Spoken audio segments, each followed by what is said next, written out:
বলছিলাম যে কিভাবে যুদ্ধে বিভিন্ন তথ্য বা অপতথ্য বা ভুয়ো তথ্য এগুলো ছড়িয়ে এক ধরনের উন্মাদনা সৃষ্টি করা হয়, ব্যবসা করা হয়। এবং আমাদের এখানে যারা সামরিক বিশেষজ্ঞ রয়েছেন, কূটনীতিক রয়েছেন, তারা কিন্তু বলছেন এটা যুদ্ধক্ষেত্রে নাকি অনেকটাই প্রয়োজন হয়।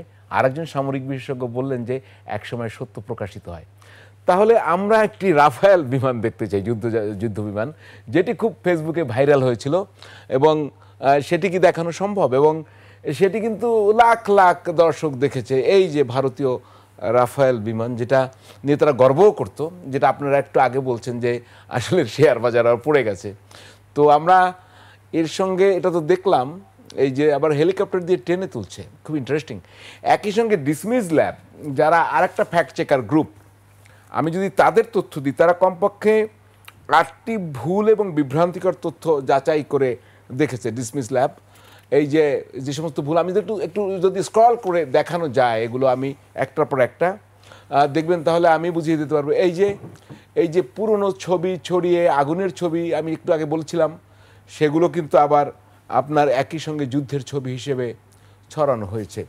একই সঙ্গে মিসাইলের যে ছবি, সেটা ছড়ানো হয়েছে অন্য একটি ক্রিয়েটেড জিনিস, সেটা এখানে দেখানো সম্ভব হলে এটা বলা যাবে। আবার আরও একটি দেখা গেছে যে সাধারণ আগুনের ছবি দিয়ে ওগুলো করা হচ্ছে। মানে ইন্টারেস্টিং সব আপনার আমরা এই ডিসমিস ল্যাব এখানে দেখিয়েছে যে এগুলো করা হচ্ছে। আবার এডিটিংও করা হয়েছে, এডিটিং করে কোথাও বসিয়ে বসিয়ে। কিন্তু যে জিনিসটা হচ্ছে, এই ছবিগুলো, এই ভিডিওগুলো ব্যাপক প্রচার পেয়েছে এবং মানুষ হুমড়ি খেয়ে দেখেছে সামাজিক যোগাযোগ মাধ্যমে। এবং ডিসমিস ল্যাব বলছে অনেক অনেক মূলধারার গণমাধ্যম তারা ভুল করে এই ছবিগুলো প্রচার করেছে, এবং তারা কিন্তু আবার এই ছবিগুলোকে সত্য মনে করেই তারাও ভিডিও চিত্র তৈরি করে তাদের সংবাদ প্রকাশ করেছে। এই যে এইগুলোই আপনারা যেগুলো দেখতে পাচ্ছেন, old image, false claim, minutes after, এই ধরনের প্রচুর হয়েছে। আমি তানভীর মাহতাব আবির আপনার কাছে যাচ্ছি। এই যে আপনারাও ফ্যাক্ট চেক করছেন, আমরাও সেটা দেখালাম।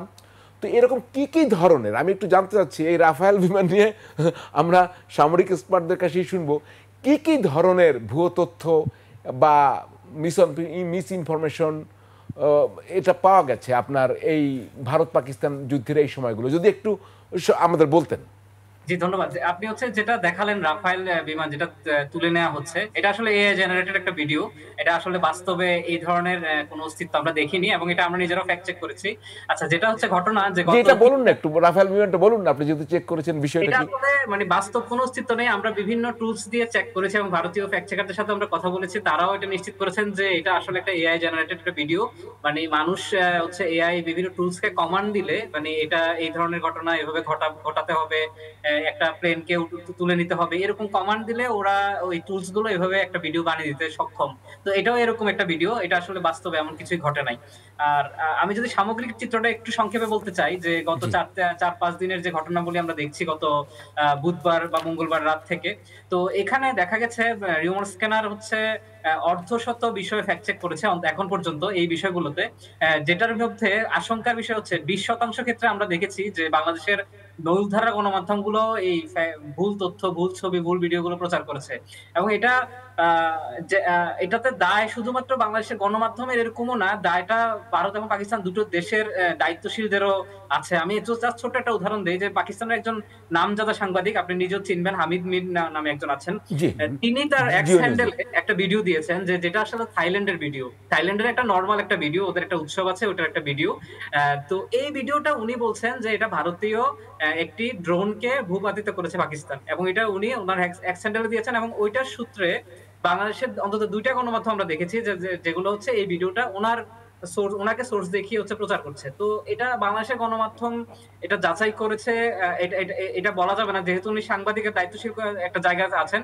তো বাংলাদেশের গণমাধ্যমের কর্মীরা হয়তো মনে করেছেন যে সাংবাদিক যেহেতু প্রচার করেছে এটা সত্যই হবে। কিন্তু এই জায়গাটা আসলে 2টা দেশেরই, ভারত পাকিস্তান 2টা দেশের ক্ষেত্রে আমরা দেখেছি যে দায়িত্বশীলরাও অনেক ক্ষেত্রে ভুল ছবি, ভিডিও প্রচার করেছে, এবং প্রচারের পর সেটা আসলে বাংলাদেশের গণমাধ্যমগুলো সেটাকে সত্যভাবে প্রচার করেছে। ক্রস চেকের আর মানে ধার ধারেনি। এখন সমস্যাটা হচ্ছে যে আমরা আমাদের ফ্যাক্ট চেকিং অভিজ্ঞতা যেটা দেখেছি, যে যত ধরনের সম্ভাব্য সম্ভাব্য উপায় আছে, সবগুলো উপায় আসলে এই পাকিস্তান ভারতের এই সংঘাতে ব্যবহার করা যায়। এটাতে যেরকম এআই ইউজ করা হয়েছে, পুরনো ছবি ইউজ করা হয়েছে, আমরা দেখেছি গাজার ভিডিও হচ্ছে এখানে প্রচার করা হয়েছে, যেটা হচ্ছে ফিলিস্তিন গাজার নিয়মিত বিভিন্ন দৃশ্য আছে যেগুলো আসলে ইজিলি হচ্ছে সার্চ করলে পাওয়া যায়। এটাকে হচ্ছে ভারত পাকিস্তানের দৃশ্য হিসেবে দেখানো হয়েছে। আবার ভারতে কোনো কারখানার একটা ভিডিও, সেটাকে আমি আজকে দেখলাম দুপুরে যে বাংলাদেশের একটা নামজাদা ইংরেজি গণমাধ্যম, আমি নাম বলছি না, ওই গণমাধ্যমে হচ্ছে প্রচার করেছে যে পাকিস্তান হচ্ছে ভারতে ঢুকে বা ভারতের একটা ড্রোন ধ্বংস করেছে। তো এটা আসলে নরমাল একটা ঘটনা, কারখানার বিভিন্ন একটা ঘটনা, এটা নরমালি হতেই পারে। আবার এই ধরনের ঘটনাগুলোকে হচ্ছে পাক ভারতের ইস্যুর সাথে জোর দিয়ে বলা হচ্ছে যে এটা আসলে পাক ভারতের ঘটনা। তো এই ধরনের ঘটনাগুলো অসংখ্য ঘটছে এবং এটাতে আসলে দ্বিধায় পড়ে গেছে সাধারণ জনগণ যে আমি কি বাংলাদেশের গণমাধ্যমকে বিশ্বাস করব না ভারতের গণমাধ্যমকে বিশ্বাস করব, আমি আসলে কার কাছে যাব? কারণ হচ্ছে সবাই আসলে সমান তালে ভুল তথ্য, ভিডিও এবং প্রচার করে জি, যাচ্ছে, জি, যেটাতে আসলে বিভ্রান্তির সুযোগ কম বেশি সবারই রয়েছে। জি।